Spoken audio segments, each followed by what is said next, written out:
What's going on, everyone? Welcome back to the podcast. I hope everyone's going to be enjoying themselves tonight. It's 4th of July. Happy Independence Day, everyone, for everybody here on the Onside Podcast.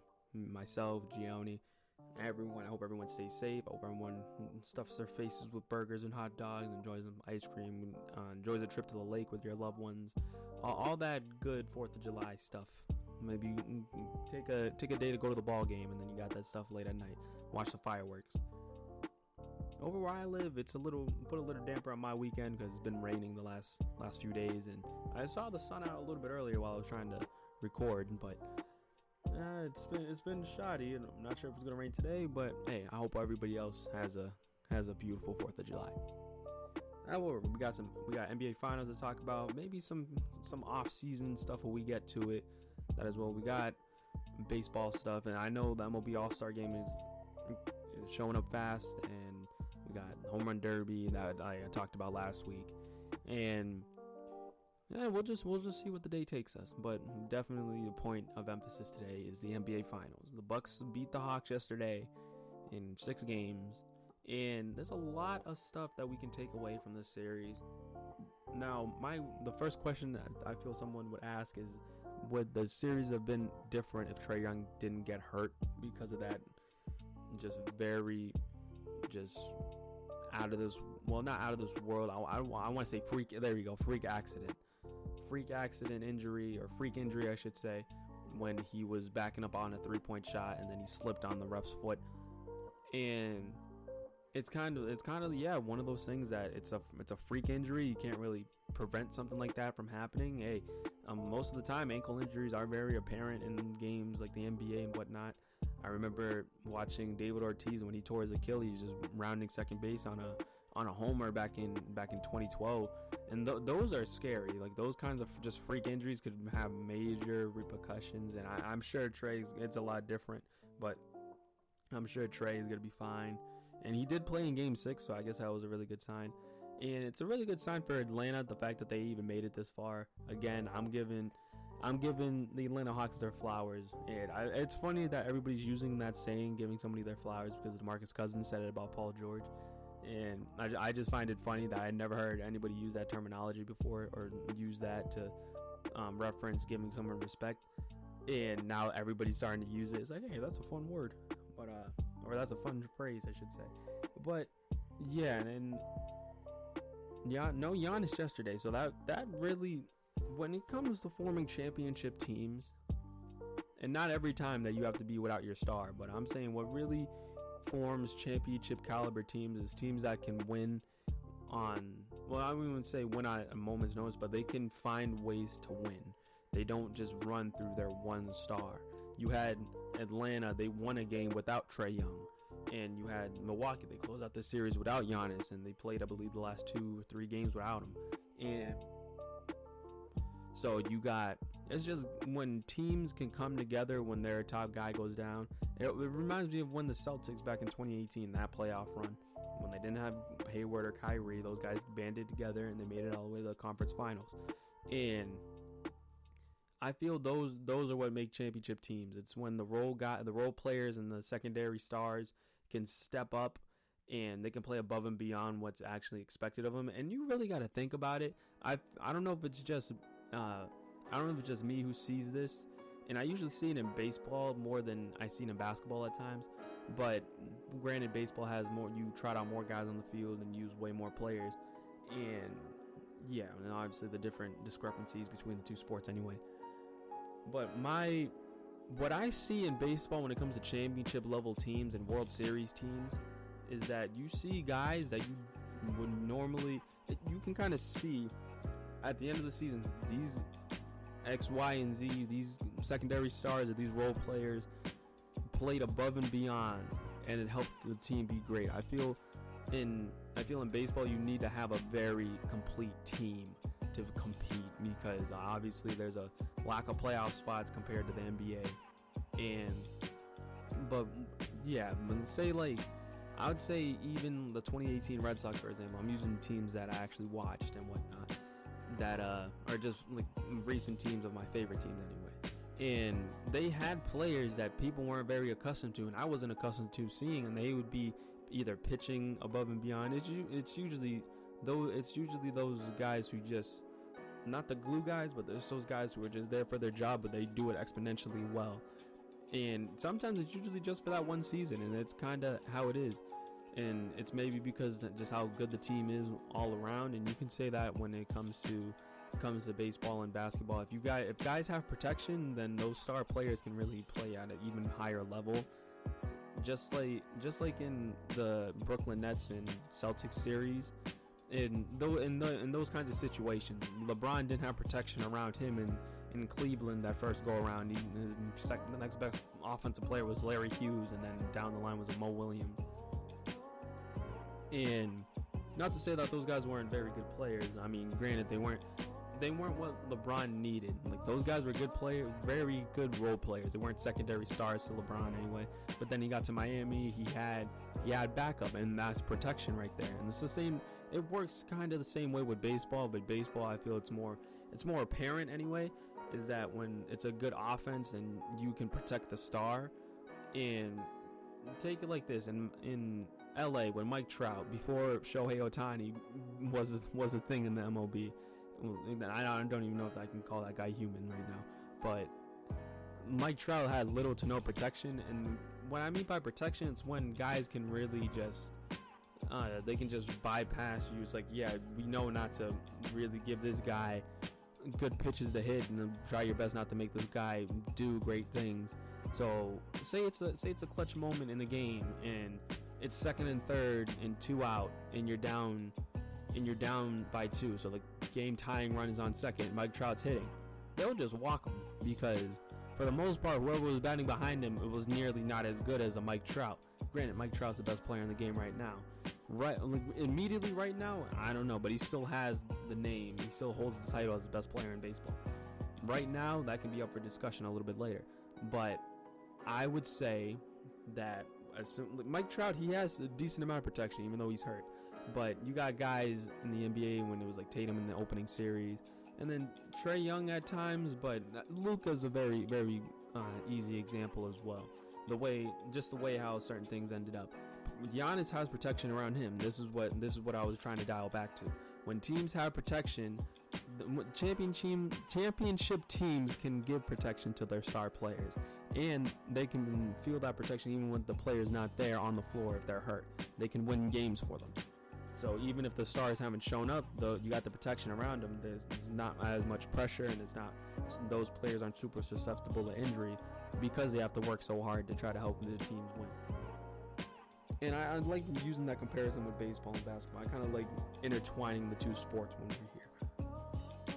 But yeah, Giannis had very good protection. Well, has very good protection. Drew Holiday and Chris Middleton, that's already solidified as a big three in most cases anyway, because all three of those guys can win you games. And I find it funny that Chris Middleton can go from being J.R. Smith, and there's no disrespect to J.R., but just when it comes to inconsistencies with this guy, and then he could flip the switch to be Kobe Bryant the very next quarter. And I know I gave Chris Middleton flack before, being like, he can't be the second best player on the championship team, or he can be a very good solid number 3. But throughout the series, he's shown that he can help this team make it to the finals. Maybe not every team, because people love putting that comparison, because he's a very good system player, and I feel he's a very good player altogether, no matter what I've said about him before, because even if Giannis wasn't on the team, I feel he can be exponentially better.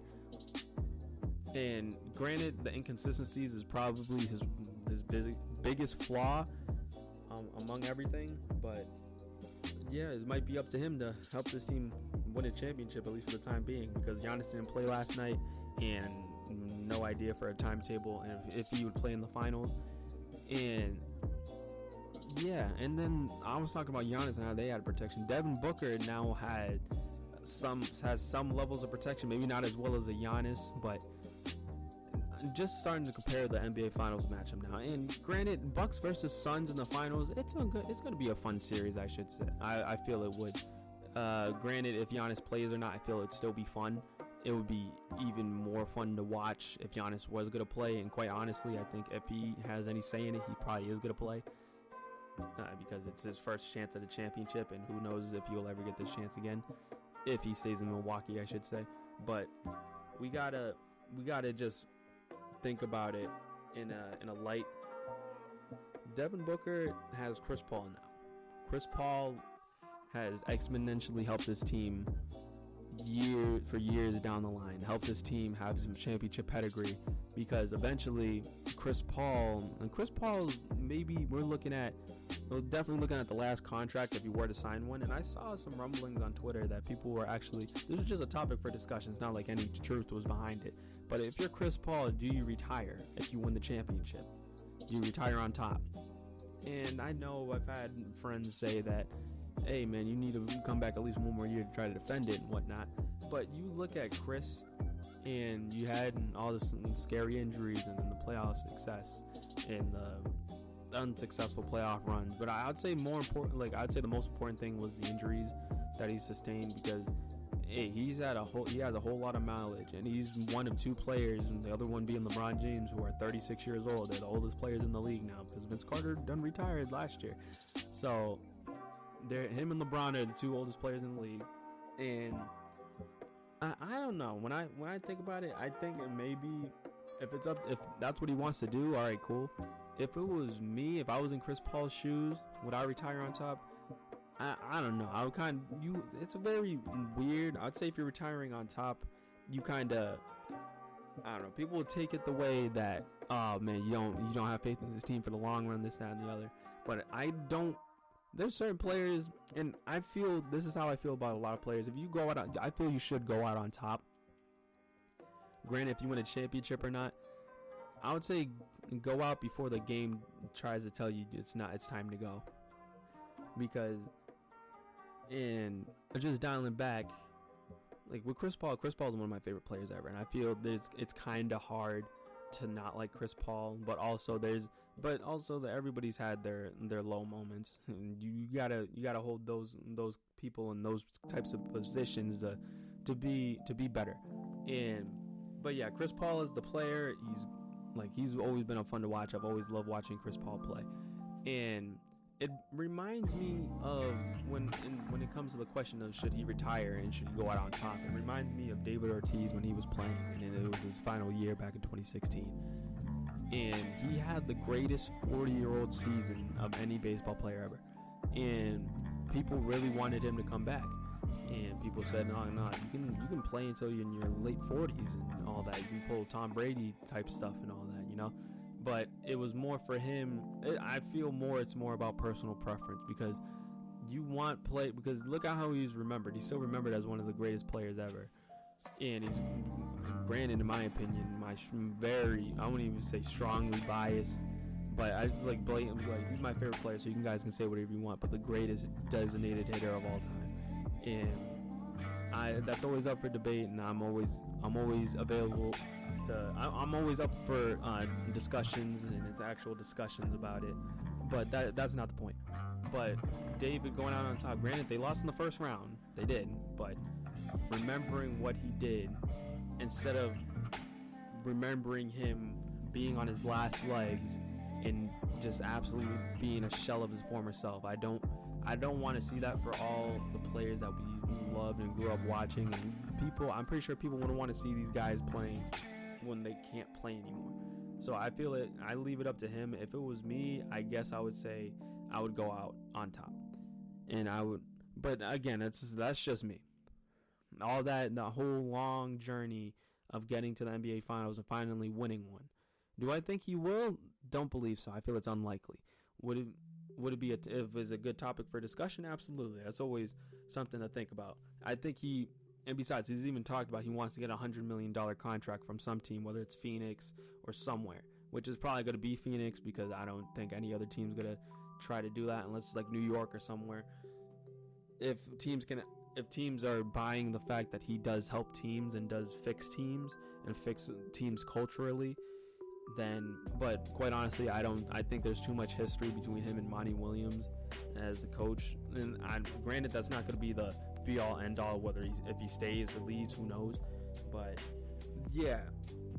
But now that Devin Booker has Chris Paul, and Chris Paul has all, like, he don't look like he's slowing down. It looks like he just don't have the athleticism like he used to, like dunking on Dwight Howard and whatnot.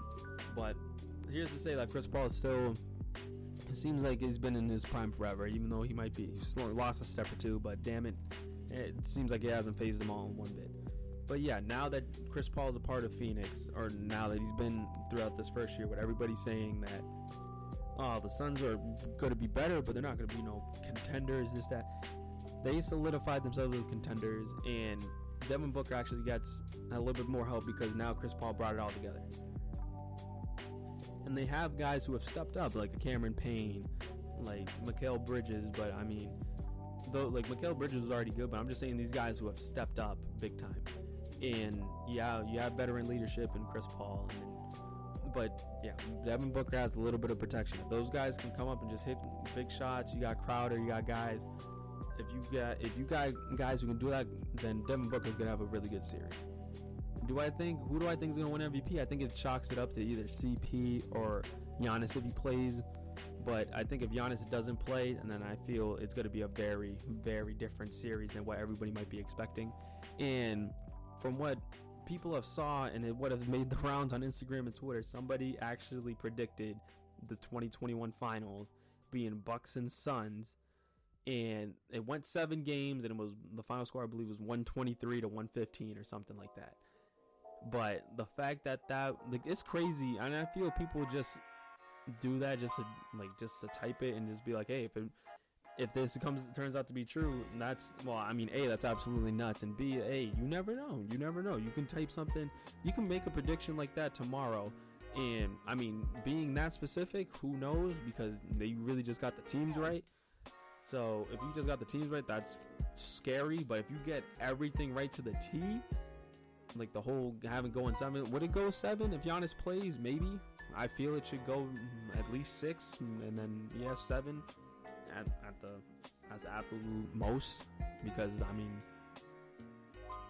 I feel like there's no way, unless Giannis doesn't play, do I think that Milwaukee's still good enough to take 1 or 2 games from them? Yeah, so I'd say 6 if Giannis doesn't play, but Phoenix wins that series. I feel Phoenix does have a really good shot whether or not Giannis plays or not. But yeah, I guess I'll go Suns in 7. 6 or 7. If Giannis doesn't play, Suns in 6, but if Giannis does play, 7. But that's just me. It's cutting it really close because you don't know the X factors, and we don't know who can pop off for a game, and it's people that you don't see in the playbook, or you don't, like who knows what can happen. Cameron Payne can go off, or you have a damn Bobby Portis go for 30 points or something. But that's what cuts it really close. I got Suns in 7 if Giannis plays, but Suns in 6 if he doesn't play.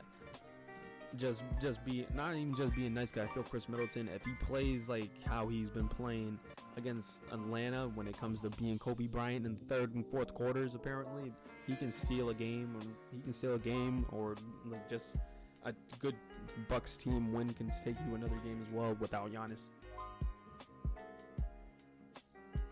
But yeah, long story short, the NBA Finals is going to be fun, and that's when, and protecting your star players with really good pieces around them is what helps elevate championship teams, because you get those role players that fit their role at an elite level, even if it's for a season, because usually that's how it is for championship teams. You have that one magical run or magical year. But that's just to wrap it up, because that's, long story short, finals is going to be fun, and protecting your superstar players with key pieces is what helps you build championship teams. Granted, not every team is built the same.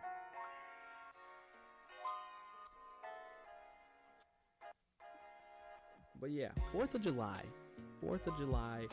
the month of July always, at least growing up, always reminded me that, or always brought to my attention, MLB All-Star Game and MLB All-Star Weekend, which is in my opinion, it's probably the most fun All-Star Game. But granted, I only watch one of 2. I would just say I like watching the MLB All-Star Game more than I like watching the NBA All-Star Weekend. or yeah, even. But the thing with the MLB All-Star Game compared to the NBA All-Star Game is that they really you can't slack off, and that's just kind of how baseball is. You can't really slack off at all when it comes to playing. Yeah, the ball doesn't get hit to you all the time. Sometimes you might not even see the ball the entire game if you're playing defense. And you can't just throw a game. You can't naturally throw a game for the MLB All-Star Game. So these guys are out here playing like they're actually playing in an actual game. And it's always very fun, whether it's the NBA All-Star Game, the NFL Pro Bowl and whatnot, in MLB All-Star Game, since we're talking about it. It's always fun seeing how these guys are superstar players, and all these guys are alpha dogs in their teams, and they have to compensate, and they have to acclimate themselves amongst these other guys. So when it was Team LeBron, when it was the 2020 All-Star Game before everything went down, it was pretty funny. You kind of see who's the alphas of the alphas. Like, you saw LeBron and you saw KD doing their things, and then you saw who was getting the ball in those situations. And yeah, and then you just see the guys like Jason Tatum or Devin Booker. They're off to the side and whatnot, like spotting up in the corner and everything. I find that both really funny, really unusual, but also really cool, because those guys are out of their element a little bit, because they're not used to that. They probably haven't been used to not used to having the ball in their hands like that since, I don't know, even grade school. Like high school, they probably have the ball in their hands, AAU days, all that. And then baseball, the thing about baseball, there's only one ball, but everybody gets a chance to do something. Everybody gets a chance to hit. Everybody usually has a chance. You cannot naturally slack off in the MLB All-Star Game, because it just becomes unnatural, and I don't think it's kind of impossible to do that. But yeah, it gets me excited. I know the All-Star starters have been announced, and I'm happy to see that Xander Bogaerts and Rafael Devers are going, and I guess seeing JD and Verdugo remains to be seen. But just seeing how, I don't know, it gets me excited for this year, because it's going to Coors Field. It was supposed to be in Atlanta, but then everything was going down in Atlanta with all that stuff, so they had to move it. And I think they'll eventually get an All-Star Game again. I know the Dodgers, I think, get the 2022 All-Star Game since they couldn't get the 2020. But yeah, I'm excited to see what the home run derby's looking like, and I believe, and this should go for every sport, or just for the NBA and MLB. Let's just keep it simple for their All-Star games.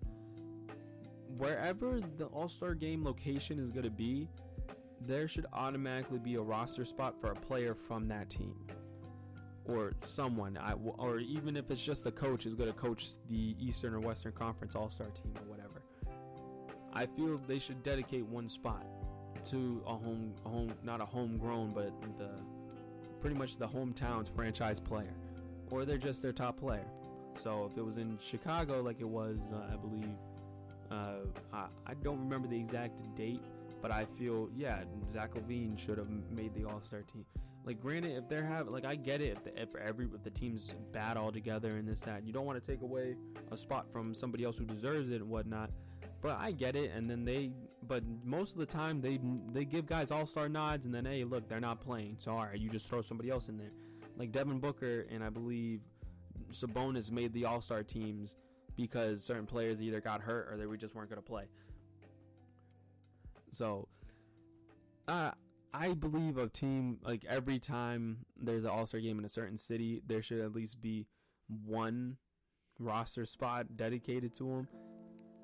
But I know it's a weird way to go about it, because say it's in Boston or it's in LA in the next couple of years, like, and they vote LeBron in. It's not like LeBron wasn't going to get voted in anyway.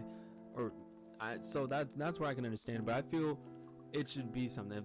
If the All-Star voting's finished and then you see that nobody from the hometown team made the All-Star game, I feel it should have get an additional roster spot for both teams, for just to acclimate and deal with that. But yeah, but going back to the MLB All-Star Game, it's always the most fun time of the year for me as a sports fan. That's really, like, I don't consider the NBA Finals and then, like, the World Series and all that stuff, like, yeah, those are naturally going to be big time. And, yeah, All-Star Games are naturally supposed to be a point of interest throughout the season, yeah. And I feel it's always fun to see, like, just take a step back and enjoy the game and enjoy the players that are in it. But yeah, I would say that's my favorite time of the sports year, because I don't consider the championship rounds and the playoffs, because the playoffs are their own entity altogether, like I've said before. But it gets it fun, because there's a totally different feel between All-Star Weekend and the middle part of the regular season, and late October or early July for the NBA Finals. So it's always fun to look back and watch the All-Star Game, whether it's NBA and MLB, anything, because it's fun for the reasons I've stated earlier, seeing all these guys in one place playing on the same teams. But yeah, I had Suns in 7 if Giannis plays, and I got Suns. Well, pretty much I have the Suns winning the NBA Finals. MLB All-Star Game is on the way, and we got yeah. It's a fun time. It's 4th of July and all. Good stuff going on.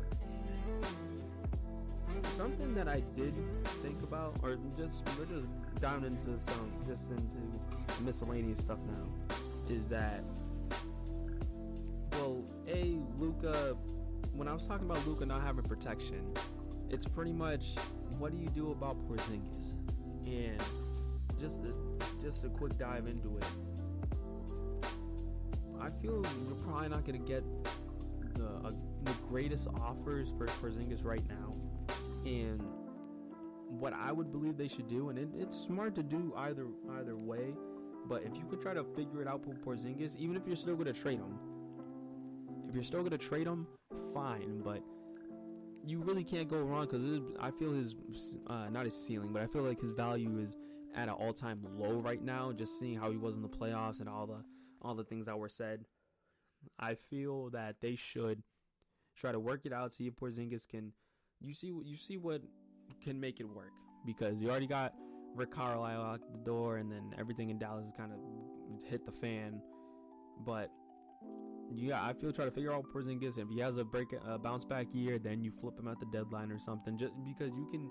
So teams would compensate more if he's playing a whole lot better. Because granted, people can probably see exactly what you're doing, but you can have reasons for asking for so much for Porzingis if he's playing well. If he's playing like trash, like he's been playing recently and throughout the opening round and whatnot, and not being the player we saw in New York, then you don't really have any say about wanting to get whatever you want. You pretty much want to take the best offer you can, because you really have no leverage in that situation. And granted, you don't want to lose Luka into free agency and all that. And I find that very crazy that these young guys wanted out. And I know I talked about it last week, but just seeing that, it's still absolutely nuts to me. But speaking of people who may want out, Damian Lillard was spotted with LeBron sometime last week, I believe. Do I feel if Damian Lillard were to get traded, where do I think he would go? Don't think it would be the Lakers. I honestly don't know. Maybe a West Coast team, because I know he's from there, and I know if it was up to him, he would love to play in Oakland. But you're not in Oakland, but he would love to play for the Warriors, even though I don't believe they're in Oakland anymore. I think it's San Francisco now. It's that I know there's been so many damn trades or so many damn trade ideas. Speaking of Lillard, and like Lillard for Simmons, him going to Philadelphia, you got him going to Boston, all this other stuff. And granted, Damian Lillard hasn't come out and said he wants a trade or he wants to leave. He's pretty much just shown that he's been frustrated. However, it's fun to think about. Where I have him going, I guess if I had to pick, I guess a team out west, because I don't think the Celtics would be super inclined. Granted, Damian Lillard would make the team very interesting, but if Embiid's giving up Jaylen Brown, it's kind of Jalen's still growing as a player, while you kind of seen what Dame can hit. I don't know if Dame can hit another gear, and if he can, I don't think he will hold it for so long. But granted, I don't think he's leaving. He's not gonna drop in talent or drop in skill level unless he like something freakish happens. But yeah, like I love Damian Lillard as a player, but if we can get him without giving up Jaylen Brown, fine, do it, absolutely. Tatum, Brown, and Lillard, you crazy. That's pretty much gonna do it. And I hope you guys do again enjoy your 4th of July. I hope everyone stays safe out there and enjoy the fireworks. We see you guys next week. Love y'all. Stay safe.